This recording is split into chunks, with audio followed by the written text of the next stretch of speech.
Welcome back to Give Me Some Truth. Today we're going to delve into some health-based topics. But first, Polly, you run a couple marathons in your day. How many do you have right now? I'm, as of this May, up to 5. And are those half marathons or are those full? Full marathons. Yep, full marathons. 26.2. Otherwise it doesn't count, right?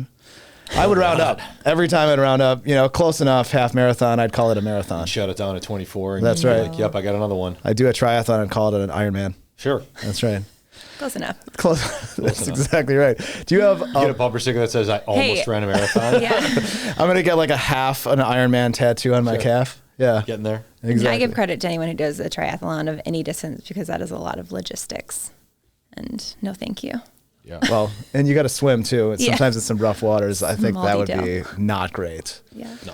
I mean, I know a couple people that have done triathlons and they say the swim's the hardest part, but I would say the running seems grueling and awful. So, Biking seems doable, but it's still plus 100 miles. That's a long ways. I mean, anybody that does an Ironman is extraordinary. Plus, Can you imagine the saddle sore just after about 4 miles? I mean, I think much less like 100. Last. Yeah. Yeah, right? Yeah. Sounds terrible. Yeah. And inspiring. Yeah. I mean, you're the one that did the 5 marathons. I mean, that's great. Is there a bucket list marathon out there? Yes. A few. I mean, the world majors in general, like New York would be awesome. I would love to do Berlin one day. I've done Chicago, and that's one of the 6-star, world marathon majors. But Boston would be the number one bucket list. But I would probably have to wait, another decade until I could time qualify for my age group, which is okay. The qualification, how far away are you from qualifying then? About 25 minutes probably. So not doable this year, maybe another year. There you go. Keep working at it. And shout out to one of our clients who has done it. Yes. Yep. Definitely qualified. Ken has. He qualified. But I think it was more like an age striated thing. I think that he had to kind of wait to certain ages too, because he was a really good runner, but I don't know if he was that fast, but he's... There we go. I'll follow in his footsteps. There you go. Exactly. You're going to be the fastest 60-year-old out there. And I won't even be that, but that's okay. Well, speaking of health-oriented topics, we'd like to talk about one today, and that is a particular type of account that I would say relatively new. We talk about different accounts that we use for long-term planning. Health savings accounts are one of those that are, I would say, rarely discussed, but a very important type of account. And so, Polly, today you've you've written a blog post on this, and also we're going through a few different topics related to HSAs today, some things that people might not know about HSAs and some things that you should keep in mind. So let's dive into that list right away. What would you say the first topic on HSAs that you'd like to discuss is today, Polly? So, and to back up a little to kind of the impetus for us talking about this today, I feel like over the past year, we've gotten, a fair amount of questions about HSAs, and it kind of just, we've talked about them before in podcasts. We've done blog posts about HSAs, about why they're great. And so we can talk about that today. But kind of our idea was let's talk a little bit more about the logistical piece of HSAs, and yes, they're great, but here are some things that maybe you need to watch out for or consider. And the first thing that I wanted to point out is, kind of the obvious thing of how you can be eligible to contribute to an HSA, and that is you need to be enrolled in a high-deductible healthcare plan, which is fine for some people, but, that's something that, we're coming up on open enrollment soon here, and something for people to think about in terms of, does a high deductible healthcare plan make sense for you? And does it kind of outweigh, or the benefits of contributing to an HSA outweigh maybe the drawback of having that high deductible on an annual basis? And sometimes you have that choice and sometimes you don't. Right. Like, for example, at Walker & Condon, we have one plan that is a high deductible plan. And as you're an employer, helping the employees make these choices that's best for the company and also all the employees is very difficult, and healthcare expenses have just gone through the roof. So that's where you saw these high deductible plans get developed, saying, okay, well, some people are heavy utilizers, some people are not, and sometimes the company offers benefits beyond They might do a match to that HSA plan or something like that, and be able to contribute a bit more and give people choice in how they have their care and how they pay for their care. Well, and understanding too that it might change. This year you might need a full coverage plan, but 2 years from now, maybe an HSA works for you because your life changes or your family changes or whatever it might be. And so I think that that's also something to keep in mind, is that you should look at your plan options every year and see if the one that you had last year still makes sense for next year. Yeah. Yeah. And I think, to your point, Nate, like this year, you might not have very many health expenses, or, you're planning on having a family down the road. And so, you're not worrying about kind of meeting that, deductible at any point in time. If you're generally healthy, kind of the rule is like, if you're not going to be, hitting that deductible, then it's better to kind of use those extra funds to, sock away into your HSA. So that's the first piece that, kind of a highline view of it, but like people need to really consider before they choose to go down the high deductible route and contribute to their HSA. The next piece I wanted to talk about is kind of just how you keep track of everything within the HSA. So whether that is you're, reporting your contributions, if you're making after-tax contributions, because let's say you don't have the option, or you're self-employed, you don't have the option of having an employer who has that payroll deduction set up for you to contribute to your HSA. Well, then you're making after-tax deductions, and that means that come tax time, you need to report those on your tax return so that you're getting that tax deduction at that time. So just some logistics that I don't, people want to make sure that they're reporting correctly. And to know that they should be looking out for a tax form. Yes. Tied to their HSA. Yeah, because we talk about how the HSA is a triple tax advantage account, but if you're not actually doing things correctly in the eyes of the IRS and getting those tax benefits, well then you're not really taking advantage of those three advantages, right? And to go and just to mention those advantages right now, because I know we've written on this, but just a quick primer on that. I mean, you're making contributions into the account, which will essentially be wiped off your income for that year. So if I make a $5,000 contribution, that's going to come off my income. And inside of the account, it stays inside of the account tax deferred. And then when I take that money out, it's tax free as long as it's being used for a qualified health expense. So that's very broad, but you do have to check the regs and make sure that you're doing that right. And so that is an even added advantage on top of even like Roth IRAs, because Roth IRAs, you're funding with after-tax money. Here, we're able to wipe that money off of our income. So it gives you almost a traditional IRA and a Roth IRA married up together with a little sprinkle of 529 on there. I mean, it's a really cool account, actually, the way that they have it set up. It's extremely powerful for your savings plan. And in many cases, people don't even we keep it for multiple years and really use it for later health expenses. And we can use certain components of it where we look more long-term. Absolutely. And that kind of brings me to the third point of like what to look out for. And this is the biggest thing that I think we've seen come across our plates with clients, that they may have HSAs, but there might be a significant chunk of change in there, but it's all sitting in cash. And it seems silly, but like we want to reiterate, you can invest these funds. You can open up a health savings brokerage account within your HSA, and you can invest them just like you would a Roth IRA, just like you would, any other type of brokerage account. It depends on where those funds are custodied and which brokerage firm they're at, but majority of them you can link up to Schwab. Fidelity has a great plan as well. You can buy stocks, bonds just like you would in any other account, and that's kind of, again, you're missing out on that triple tax advantage if you're not taking advantage of the investment piece because you're getting tax-free growth. Couple pitfalls there, though, right? Yes. Is the usage of money plays very intricately into how you're going to invest those funds, right?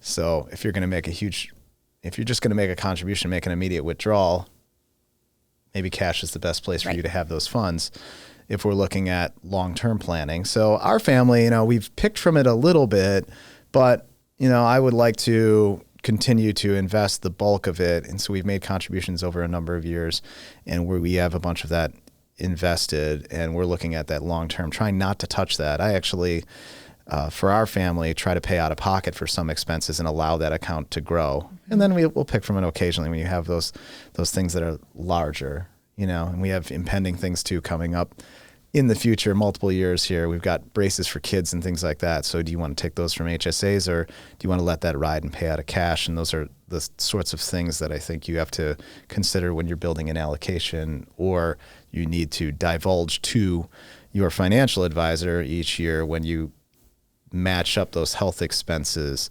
along with, your needs and your long-term plan. Mm-hmm. Yeah. And personally, I don't have an HSA, I'm not eligible to contribute to one, but you both do. Mm-hmm. Was it easy to set up? Yeah, it's very, relatively speaking, right? It's very easy to set up. And I think there's a lot of you can get past a lot of the complexities if you're just kind of trying to do basic, like, let me just get the thing set up and get some money rolling into it. And I think that's something too, is we're bringing up a lot of great points, but you don't have to have every one of these figured out to put your first contribution into an HSA. Once you've decided that a high deductible plan is for you, then just start contributing, and then we'll kind of figure out some of the details as we go, as opposed to saying, let me have all this figured out and then I'll set up an HSA. Our recommendation is always, let's get going sooner versus later, and then we'll figure out some of the details down the path. There are some administrators. So I think what people need to realize in the front end is that you have this administrative company that's setting it up, and they're keeping track. It's kind of like a 401k provider. They're keeping track of, kind of the ins and outs. Here's the account titling. Here is like a bucket of money. Here's where we do the withdrawals from in that account. And that's kind of a cash or almost bank account. And then kind of piggybacked on top of that is that investment account. So that will all show up kind of in this online login usually. And it says, hey, click here to go to your Schwab account, and it'll go to your investments, and it'll show you the balance. And then you've got some of this money sitting in cash over at the kind of bank side of it too. So there's a bunch of different providers that do this. Sometimes, like you alluded to, Polly, the company will drive that. They'll have their own kind of HSA provider that they've selected, and you're encouraged to use them. Others, like ours, offer more of an open architecture where we say, okay, do you want to select whoever you want as your HSA provider? And I found I use Lively. Mm-hmm. Are you using Lively too? Yep. Yeah, I know Optum, OPTUM is one of the ones that I've seen as Fidelity. Well. Fidelity, mm-hmm. Yes. So there's good ones out there. We're not really recommending one or the other. I have personal experience in Lively, and I found that one's pretty good. But it's a low cost one too. Yeah, it is low cost. A lot of them too come with debit cards and things like that. So if you're at the pharmacy or wherever you might be, you can just swipe, and as long as the money's in cash in the account, then it comes right out and away you go. So I think that's the decision. One of the big decisions you have to make is, am I going to use it actively every year, or is this going to be a long-term type account? You're kind of hybriding the two ideas, which is fine, but I think kind of you have to decide, like, which side do I want to be on, because that's where you could get a little bit trapped if you get overly aggressive with your investments, but you're also trying to use it throughout the year. That could get a little tricky for people, especially if the market pulls back. So I think that's the decision that you have to make, is how much of this is really kind of dedicated for longer term, and then how much am I going to use in a year in, year out basis. Yeah, sorry kids, you're not getting braces this year because I'm getting hammered in my stocks. I'm slowing down. What are you going to do? So, well, and we were talking about, like, if you have an HSA through your employer, and what happens if you leave that employer. Well, it's the same thing as if you have a 401k, 403b through your employer, and you leave that employer, you can transfer those funds. You can roll over those funds to another HSA. You can keep them where they are. You can keep them invested, and you can still use them even if you're not able to contribute to the HSA. Those funds are still yours. Well, and I think that's a good call out, because in other plans like FSAs and other type of plans that are designed to help with this kind of expense you have in your life, not all of them work the same way. Mm-hmm. Some of them you have to use by the end of the year, or you'll lose them, and some of them kind of have restrictions and things like that. So it's a good difference to point out to people that kind of just understand the plan that you have, because you may be in a plan where you could lose that if it's not an HSA. Mm-hmm. Yeah, which absolutely. is why HSAs have become so popular, is that they're just so much more flexible. Yeah, and the limits aren't. We talk. People like to talk about them like this amazing type of account, great like a great health savings account. It's really an investment account if you're choosing to invest the funds within it. It's helpful to like round out your financial plan, right? Like this isn't your retirement account that you're going to be banking on using in retirement. You need to use a health savings account for qualified medical expenses. However, if you get to a point where perhaps you're at retirement, you have, enough in savings, or you're not or enough invested that you're not really leaning into this fund or these funds for medical expenses, you can use them. You can take them out. You just have to pay taxes on them. So you're just foregoing one of the triple tax advantages, but you can still use them. They're still your funds. And that's after age 65. Before that, you get a little bit of a penalty. So yeah, and you get a little bit of an advantage there too with being able to use them for Medicare premiums too. So, I mean, everyone's going to incur Medicare premiums if you're still alive post 65. So it's a good situation where if you do have those sort of unused funds, well, now let's actually use them. And again, that comes in a time frame and allocation. And, as you're planning them out and you're getting into your mid to late 50s, and if you've got a pile of money there, okay, well, maybe that's going to be used for that. So you should adjust your allocation accordingly. I don't think they're the best accounts for, beneficiaries and long-term things and things like that. It really is designed to kind of use that during your lifetime.